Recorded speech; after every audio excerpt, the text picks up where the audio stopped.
এখানকার হাজার হাজার মানুষ আপনারা তাদের ডাকে সাড়া দিয়ে এভাবে জমায়েত হয়েছেন, এটা বাংলাদেশের জন্য একটি শুভ লক্ষণ। আলেম সমাজের ডাকে মানুষ সাড়া দিচ্ছে, আলেম সমাজের কথা শুনবার জন্য মানুষ উপচে পড়ছে, মানুষের বাঁধ ভাঙ্গা একটা স্রোত ছুটছে ইসলামের দিকে। ইসলামের প্রতি মানুষের এই বাঁধ ভাঙ্গা জোয়ার, এটা যদি কোনোভাবে কেউ বাধা দেওয়ার চেষ্টা করে, বাদ দিয়ে গণজোয়ার এবং গণস্রোত রুখে দেওয়া যায় না। বরং পানির ধর্ম হলো এই, পানি যেখানে বাধা পায় সেখানে পানির গতি আরো বৃদ্ধি পায়। ইসলামের প্রতি, আল্লাহর কোরআনের প্রতি মানুষের এই জোয়ার, মানুষের এই আগ্রহ, এটা শুধু জুলুম করে, অত্যাচার করে, নির্যাতন করে কিছুদিনের জন্য এটাকে ঠেকায় রাখা যায়, স্থগিত করে দেওয়া সম্ভব হবে না। মুহতারাম হাজিরিন, আপনারা জানেন আমার আলোচনা বিভিন্নভাবে আপনারা অনেকে শুনে অভ্যস্ত। আমি কিছু বিশেষ বিষয়ে আমি বিশেষভাবে কথা বলি, আলোচনা করি, এবং সেই কথাগুলি শোনার জন্যই আপনারা আজকে আমার এখানে মাহফিলে সমবেত হয়েছেন। সেই কথাগুলো বলি যে বুঝে শুনেই বলি। দুইটা জিনিস বুঝি আমি যে কথাগুলো বলি। প্রথম যে জিনিসটা বুঝে আমি এই কথাগুলো বলি, প্রথম হলো আমি কি কথা বলি। আমি বিশেষভাবে গুরুত্ব দিয়ে বলি সমাজ এবং রাষ্ট্র ব্যবস্থায় ইসলাম বিরোধী যেই তৎপরতা পরিচালিত হয়, সেই সমাজ এবং রাষ্ট্র ব্যবস্থা ইসলাম বিরোধী সকল অপতৎপরতার তীব্র ভাষায় আমি প্রতিবাদ করি। আরো অনেক বিষয় আছে ইসলামের, অনেক বিষয় আছে ইসলামের। অন্যান্য বিষয়ে কথা বলার মতো আমার চেয়ে আরো অনেক দক্ষ যোগ্য লোক আলহামদুলিল্লাহ পর্যাপ্ত আছে। বলবেন যে তাহলে এই বিষয়ে কি আপনার চেয়ে দক্ষ আছে না, যোগ্য আছে না? আছে, তবে সবাই বলতে চায় না। আমার চেয়ে অনেক যোগ্য লোক আছে, তবে কে খামাখা ঝামেলা কান্দে নেয়, বুঝেন না এই কথা? তো সমাজ এবং রাষ্ট্র ব্যবস্থা ইসলাম বিরোধী যেই অপতৎপরতা, ইসলাম বিরোধী যেই ধারা, ইসলামের বিরুদ্ধে যে কার্যকলাপ, এটার বিরুদ্ধে সিদ্ধান্ত নিয়েই আমি কথা বলি। প্রথম কথা হলো এটা। দ্বিতীয় কথা হলো আমি এটা জানি, এটা আমাদের বুঝ আছে যে এই কথা বলতে গেলে ঝামেলা হবে। এটা নির্বিঘ্ন কথা না। এই জাতীয় কথা বলতে গেলে সমাজে যারা সমাজ এবং রাষ্ট্রকে, রাজনীতিকে যারা নিয়ন্ত্রণ করতে চায়, তাদের আতে ঘা লাগে, তাদের স্বার্থে আঘাত লাগে। যারা ইসলামকে সমাজ থেকে, রাষ্ট্র থেকে মাইনাস করতে চায়, আমাদের বক্তব্য তাদের পথে অন্তরায় হয়ে দাঁড়ায়। আর তখন তারা তাদের পথের বাধা দূর করবার জন্য আমাদের কণ্ঠকে স্তব্ধ করে দেওয়ার চেষ্টা করে। আমরা জেনে বুঝে সিদ্ধান্ত গ্রহণ করে এই কথা বলি। মাঠে নেমেছি এজন্যই যে কথা বলতে থাকবো, কোরআনের কথাগুলো আমরা বলবো। হয় জীবন থাকবে, না আল্লাহ কোরআনের জন্য জীবন থাকবে।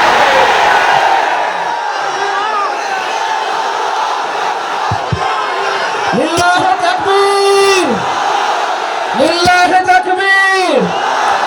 কোরআন হাদিসের আলেম, কোরআন হাদিসের আলেম, লিল্লাহি তাকবীর। ইসলামের দুশমনেরা, কোরআন সুন্নাহর দুশমনেরা, কোরআন সুন্নাহর আলেম, লিল্লাহি তাকবীর। একটা কথা আমরা বিশ্বাস করি, এটা আমাদের ঈমান, যে কারো জীবন, কারো কোনো স্বার্থ, কারো কোনো সম্পদ, কারো জীবন বা জীবনের সময় যদি আল্লাহর জন্য ব্যয়িত হয়, সেটাই সফল কাম। মানুষ যারা জন্ম নিয়েছে প্রত্যেকের জন্যই মৃত্যু অবধারিত, মৃত্যুর সময়ও নির্ধারিত। সবচেয়ে সুন্দর এবং উত্তম মৃত্যু তো ওই মৃত্যু যে মানুষের মৃত্যু আসে আল্লাহর পথে চলতে গিয়ে, আল্লাহর দ্বীনের কথা বলতে গিয়ে, আল্লাহর দ্বীনকে দুনিয়াতে জিন্দা করতে গিয়ে। কাজেই ঈমানের জায়গাটা যদি মজবুত থাকে তাহলে ইনশাআল্লাহ হকের পথ থেকে বিচ্যুত করবার কোনো শক্তি পৃথিবীতে নাই। আপনারা সাথে আছেন তো ইনশাআল্লাহ? ভাই কথা তো একটাই, এখানে আমাদের জীবনের দর্শনটা খুব পরিষ্কার। হযরত ওমর ফারুক রাদিয়াল্লাহু তাআলা আনহু একটা কথা বলেছিলেন আল্লাহর নবীর সামনে, আবেগ বাঁকা কণ্ঠে তিনি বলেছিলেন, ইয়া রাসূলুল্লাহ আলাইসা কাতলাহুম ফিন্নার ওয়া কাতলানা ফিল জান্নাহ, আলাইসা কাতলানা ফিল জান্নাতি ওয়া কাতলাহুম ফিন্নার। ইয়া রাসূলুল্লাহ, একটা প্রশ্নের জবাব দেন যে আমরা যারা আল্লাহর পথে, আল্লাহর কোরআনের জন্য আমরা কথা বলি, জীবন দেই, আমাদের কেউ যদি মারা যায় জান্নাতে যাবে, দ্বীনের জন্য যদি কারো জীবন যায় সে জান্নাতে যাবে, কথা ঠিক কিনা? নবীজি বললেন যে হ্যাঁ কথা ঠিক। বললেন ওয়া কাতলাহুম ফিন্নার, ইসলামের প্রতিপক্ষ হয়ে, আল্লাহর দ্বীনের প্রতিপক্ষ হয়ে কেউ লড়াইয়ের ময়দানে এসে যদি মরে সে যাবে জাহান্নামে, এটা ঠিক কিনা? আল্লাহর নবী বললেন এটাও ঠিক। এরপরের ফলাফল তো পরিষ্কার, ফালামা নুতিদ দুনিয়াতা ফি দীনিনা। যদি আমি মরলে জান্নাতে যাওয়ার কনফার্মেশন থাকে আর তুমি মরলে জাহান্নামে যাওয়ার কনফার্মেশন থাকে, নবী তো তোমাকেই স্বীকার করতে হবে। আমি কেন নত হব? আমি কেন আমার কথা থেকে সরে দাঁড়াবো? তোমাকেই বাতিলপন্থী, তোমাকেই তোমার বক্তব্য পরিবর্তন করতে হবে। হকের কথা আগেও বদলায় নাই, আজও বদলাবে না, কিয়ামত পর্যন্ত অপরিবর্তিত থাকবে।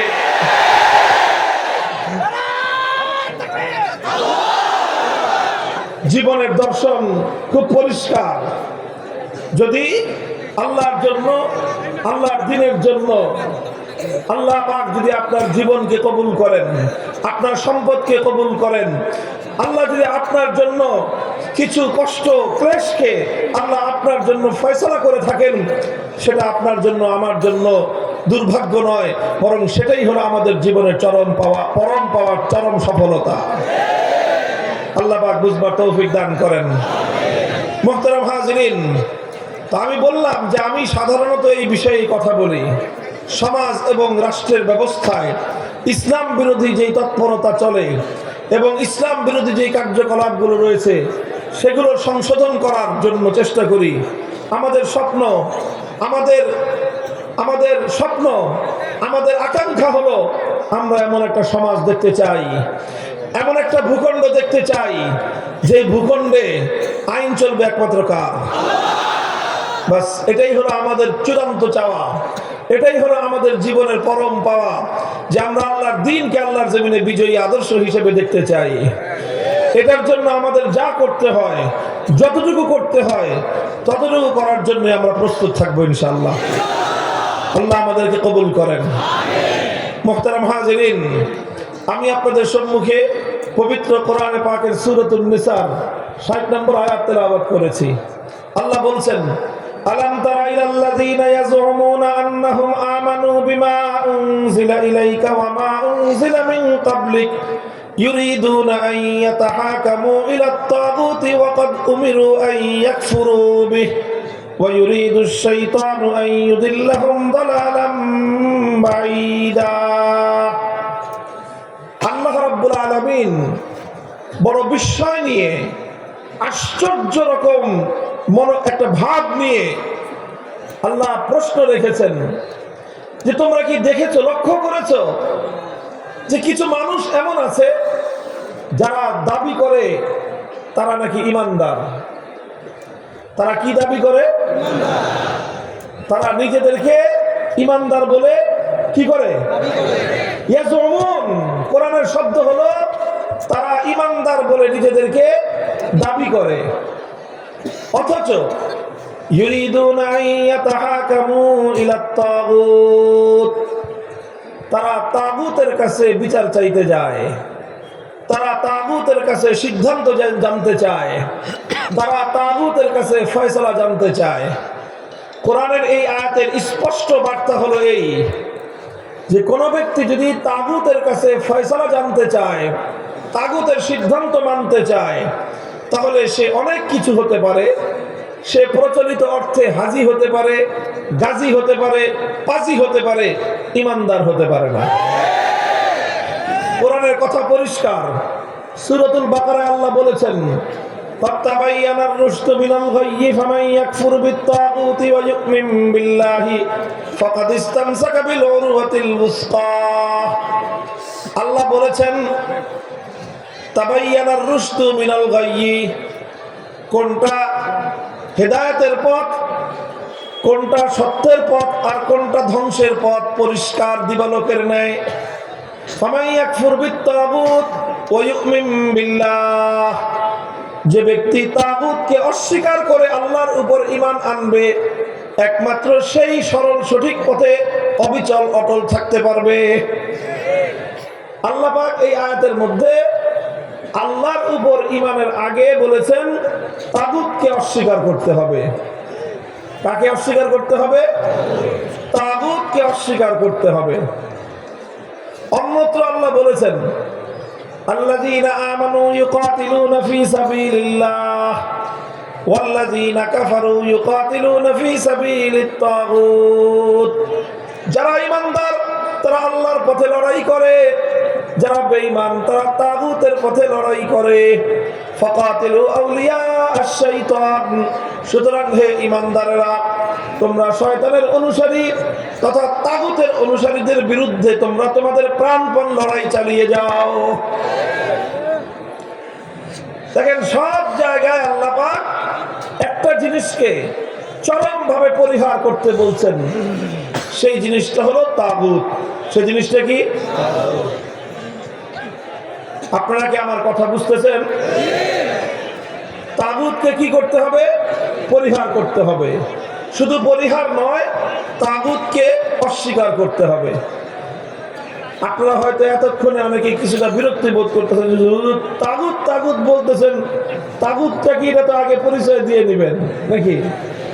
আমি ইচ্ছা করে এটা করতেছি, আপনাদের মধ্যে যেন বিরক্তিটা আসে। এই জন্য তাগুতটা কি জিনিস সেটা যেন বুঝার জন্য আপনাদের মধ্যে পরিপূর্ণ ইন্টেনশন তৈরি হয়, পরিপূর্ণ সেটার দিকে মনোযোগ যেন নিবদ্ধ হয়, সেজন্য আমি বারবার কোরআনের বিভিন্ন জায়গা থেকে এই তাগুত শব্দটাকে আমি রিপিট করতেছি, পুনরাবৃত্তি করতেছি, যেন বারবার আমাদের কানে তাগুত তাগুত তাগুত এই শব্দটা যেন আমাদের কর্ণকুহরে প্রবেশ করতে করতে শব্দটা যেন মুখস্থ হয়ে যায়। এই জন্য,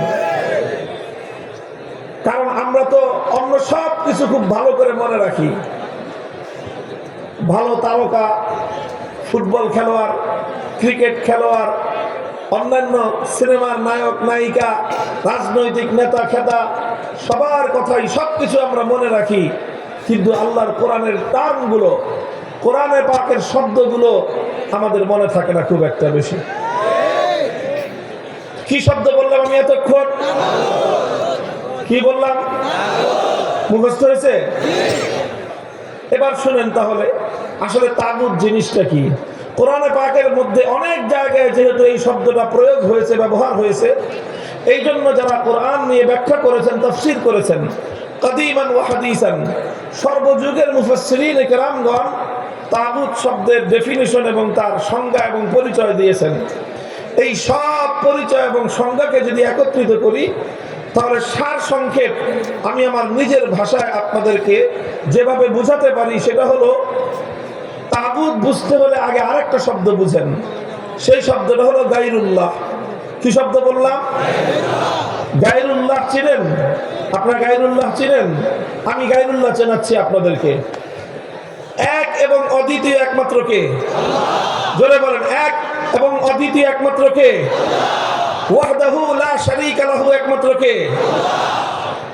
এক আল্লাহ ছাড়া বাকি পৃথিবীতে যা কিছু আছে সব হলো গায়রুল্লাহ। আসমান কি? গায়রুল্লাহ। জমিন কি? ফেরেশতা কি? মানুষ কি? রাজা বাদশা, হুজির নাজির, মন্ত্রী এমপি সব কি? এমনকি নবী ওলি, যত বলেন পীর বুজুর্গ সব হলো গায়রুল্লাহ। এক এবং অদ্বিতীয় হলেন একমাত্র আমার আল্লাহ। কথা পরিষ্কার? এক হলেন আল্লাহ, আল্লাহ ছাড়া যা আছে সব কি গায়রুল্লাহ।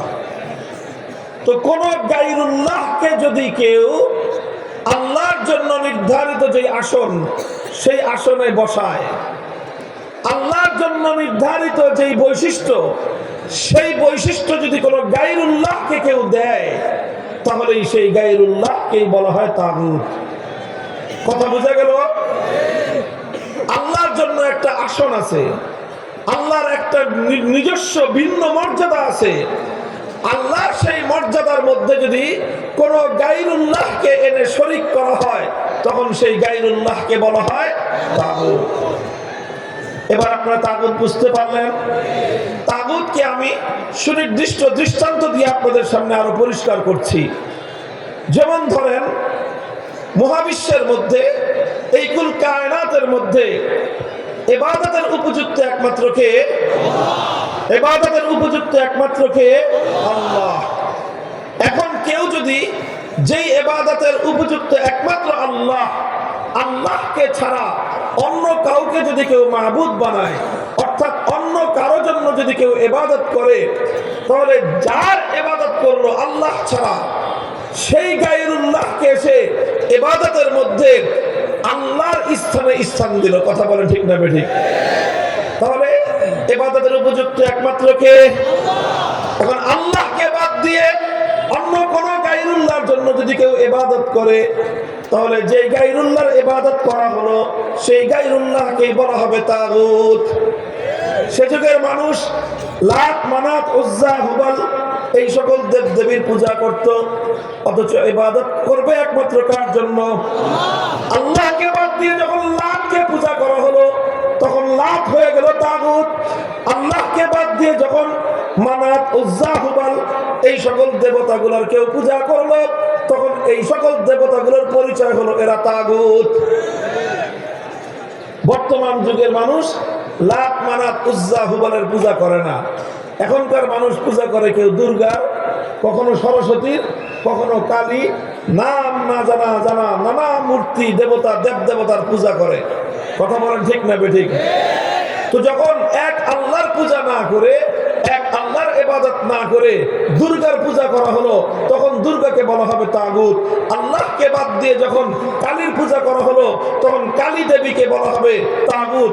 আল্লাহকে বাদ দিয়ে যখন সরস্বতীর পূজা করা হবে, তখন সরস্বতী দেবীকে বলা হবে তাগুত। অর্থাৎ আল্লাহর জায়গায় যাকেই বসানো হবে, আল্লাহর জায়গায় যেই বসবে তাকেই বলা হবে তাগুত। তাহলে ইবাদতের একমাত্র উপযুক্ত কে? এটাকেই বলা হয় তাওহীদ। এটাকে কি বলা হয়? তাওহীদ। এটাই একত্ববাদ। এটাই হলো ঈমানের সবচেয়ে গুরুত্বপূর্ণ পয়েন্ট। এটাকে বলা হয় তাওহীদ ফিল ইবাদাহ। ইবাদতের মধ্যে আল্লাহর একত্ববাদ, অর্থাৎ ইবাদতের ক্ষেত্রে আল্লাহর সঙ্গে অন্য কাউকে শরীক করা যাবে না।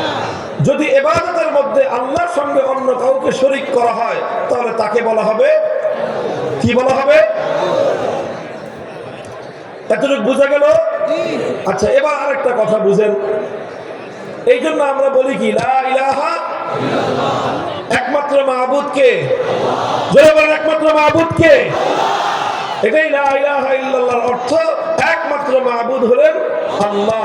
আল্লাহ ছাড়া অন্য কোন মাবুদ, আর কোন মাবুদ না। মুহতারাম হাজিরিন, ইবাদতের মালিক যেমন একমাত্র আল্লাহ, মহাবিশ্বের মধ্যে ইবাদতের উপযুক্ত যেমন একমাত্র আল্লাহ, আল্লাহ ছাড়া এই মহাবিশ্বের মধ্যে ইবাদতের আর দ্বিতীয় কোন উপযুক্ত কেউ নাই। ঠিক তেমনি ভাবে এই কুল কায়নাতের মধ্যে আসমান, জমিন, বিশ্ব, গোটা বিশ্ব, মহাবিশ্ব, এই সব কিছুর মধ্যে আইন তৈরি করবার, কোনটা বৈধ কোনটা অবৈধ, এটা নির্ধারণ করার চূড়ান্ত ক্ষমতা একমাত্র কার? আইন তৈরি করবার একমাত্র অধিকার হলো আমার আল্লাহর। চূড়ান্ত ভাবে আইন করার অধিকার আল্লাহ ছাড়া দুনিয়ার কোন মাখলুকের নাই। এটাও একটা তাওহীদ। এটাকে বলা হয় তাওহীদ ফিল হাকিমিয়া। এটা হলো আইন করার ক্ষেত্রে তাওহীদ, আইনের তাওহীদ। আগেরটা ছিল ইবাদতের তাওহীদ, আর এটা হলো কিসের তাওহীদ? আইনের ক্ষেত্রে তাওহীদ। একজন মানুষ শুধু ইবাদতের ক্ষেত্রে তাওহীদ মানলেই চলে না, ইবাদতের ক্ষেত্রে যেরকম তাকে আল্লাহর তাওহীদকে বিশ্বাস করতে হবে, ঠিক তেমনি ভাবে আইনের ক্ষেত্রেও তাকে আল্লাহর তাওহীদকে মানতে হবে। যতক্ষণ পর্যন্ত একজন মানুষ তাওহীদে বিশ্বাসী না হবে, ততক্ষণ পর্যন্ত একজন মানুষ দুনিয়ার সমস্ত ইবাদত করতে পারে, ঈমানদার হতে পারে না। তাহলে আইন তৈরি করবার চূড়ান্ত ক্ষমতা একমাত্র কার? আইন তৈরি করবার নিরঙ্কুশ ক্ষমতা একমাত্র কার? আল্লাহ। মানুষ আল্লাহর আইনকে চ্যালেঞ্জ করতে পারে না। কেউ প্রশ্ন করতে পারেন যে আইন তৈরি করবার চূড়ান্ত ক্ষমতা, নিরঙ্কুশ ক্ষমতা যদি একমাত্র আল্লাহর হয়, তাহলে মানুষ কি কোনো আইন করতে পারবে না? সরকার কি কোনো আইন করতে পারবে না? আদালত কি কোনো আইন করতে পারবে না? কর্তৃপক্ষ কি কোনো আইন করতে পারবে না? এই জাতীয় প্রশ্ন আসতে পারে কি পারে না? আমি প্রশ্নটা করলাম, এই প্রশ্নের জবাব হলো হ্যাঁ, মানুষ আইন করতে পারবে, সরকার আইন করতে পারবে, আদালত আইন করতে পারবে, কর্তৃপক্ষ আইন করতে পারবে, কমিটি আইন করতে পারবে, সবাই আইন করতে পারবে, তবে একটা শর্তে পারবে। কয় শর্ত? জোরে বলেন, কয় শর্ত? সেই শর্ত হলো সরকার হোক, কর্তৃপক্ষ হোক, কমিটি হোক, যেই হোক, আইন করতে পারবে এক শর্তে, সেটা হলো মানুষের বানানো কোন আইন আমার আল্লাহর কোন আইনের সঙ্গে সাংঘর্ষিক হতে পারবে না। মানুষের কোন আইন আল্লাহর আইনের বাইরে যেতে পারবে না। মানুষ আইন তৈরি করতে পারবে আল্লাহর আইনের ভিতরে থেকে। মানুষকে আল্লাহ পাক রব্বুল আলামিন আল্লাহর আইনের বাইরে গিয়ে আল্লাহর আইনের সঙ্গে কন্ট্রাডিক্টেড কোন আইন তৈরি করবার রাইট এবং অধিকার দেন নাই।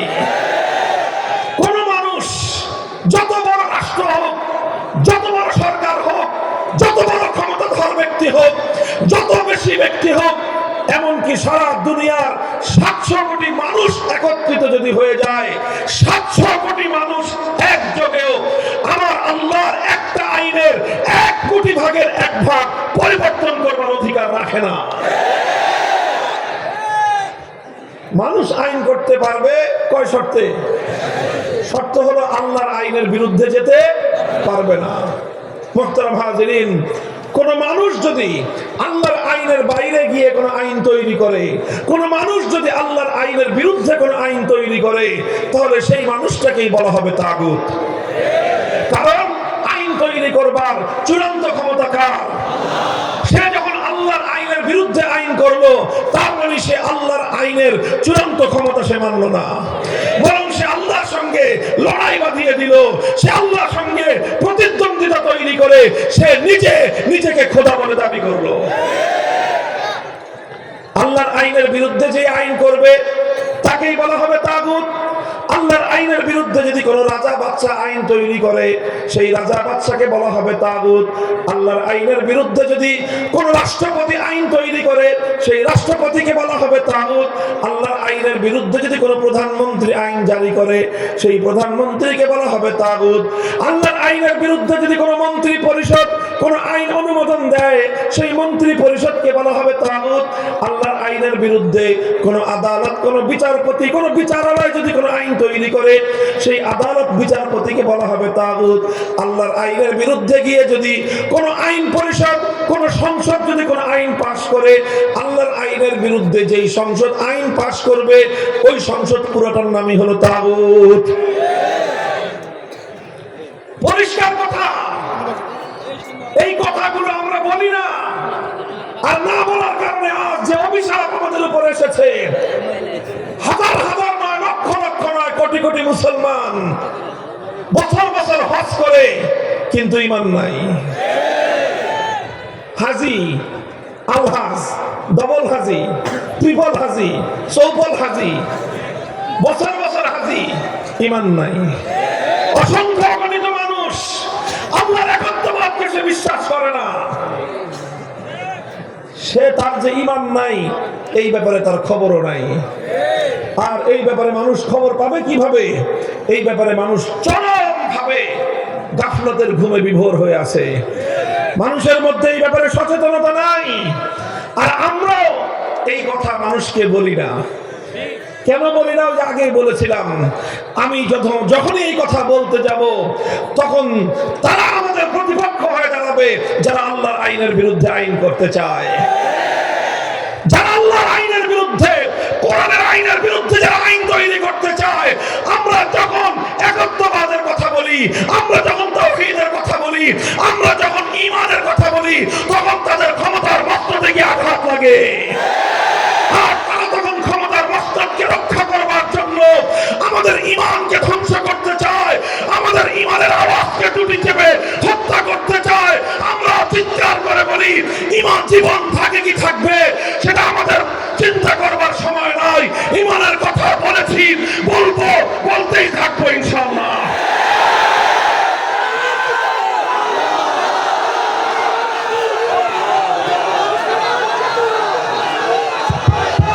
নারে তাকবীর, লিল্লাহি তাকবীর। ইসলামের শত্রুরা, কোরআন সুন্নাহর শত্রুরা, লিল্লাহি তাকবীর। মুহতারাম হাজিরিন, আজ আমরা এই তাগুতের আইনের চাতাকলে আমরা পিষ্ট হচ্ছি। তাগুতের আইনের জাতাকলে পিষ্ট হলে বলবেন, হুজুর সমস্যা কোথায়? দেখেন, আমি আপনাদেরকে একটা প্রশ্ন করি, আপনারা জবাব দিবেন বুঝে শুনে।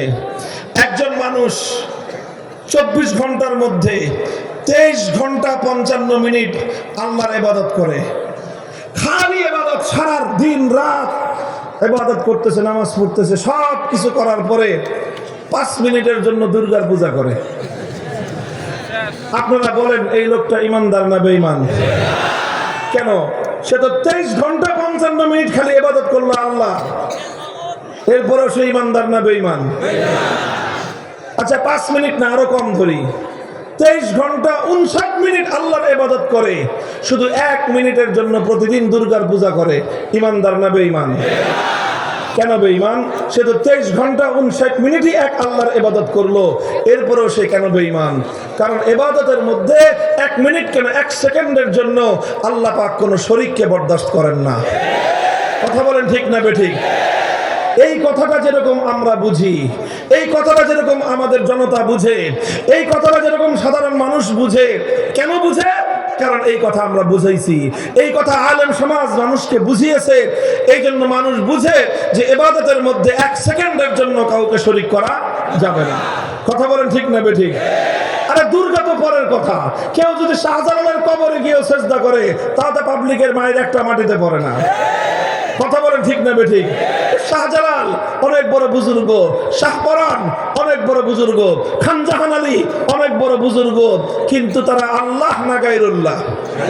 তো গায়রুল্লাহর জন্য সেজদা করা যায়? বলেন, সেজদা করা যায়? গায়রুল্লাহর পূজা করা যায়? গায়রুল্লাহর ইবাদত করা যায়? এটা সবাই বুঝে। এই জন্য মানুষ আর কিছু করুক আর না করুক, আল্লাহর ইবাদত করতে মানুষের দুর্বলতা থাকতে পারে, নামাজ ঘাটতি থাকতে পারে, কিন্তু কেউ দুর্গার পূজা করবে না। কারণ একজন ইমানদার বুঝে, আমি যদি দুর্গার পূজা 1 মিনিটের জন্য করি আমার ঈমান থাকবে না।